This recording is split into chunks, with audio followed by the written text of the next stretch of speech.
The CALL7 investigators uncovering why it took so long to charge this woman, Almeda Sullivan, with murder in connection with prescription drug fraud. CALL7 investigator Theresa Marchetta finding out this case could have been tried years ago.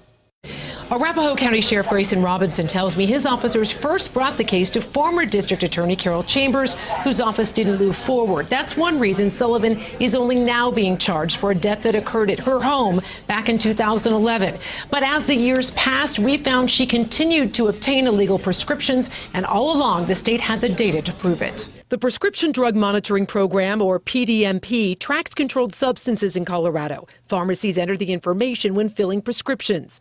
When investigators ran 5 names, Almeda Sullivan, her alleged victim, and 3 others she's accused of providing drugs to, they found this: hundreds of Opana prescriptions, among the strongest narcotics from 2007 through 2011, totaling more than 21,000 pills. That's not including the hundreds Sullivan allegedly purchased. During those same 5 years, the deaths allegedly connected to Sullivan were adding up.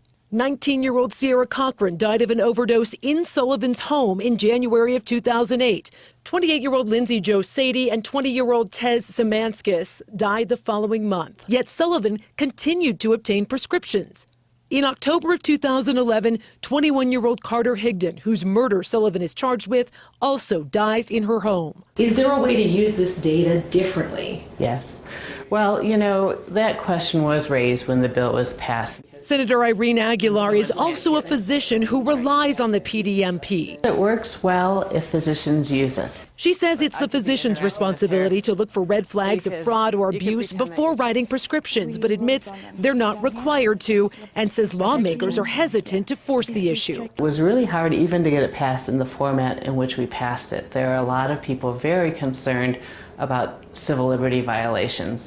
So physicians have an enormous amount of discretion here. But here's the problem. I've learned as of June, fewer than 30% of licensed physicians even have PDMP accounts, and that doesn't guarantee they're checking them before writing those painkiller prescriptions.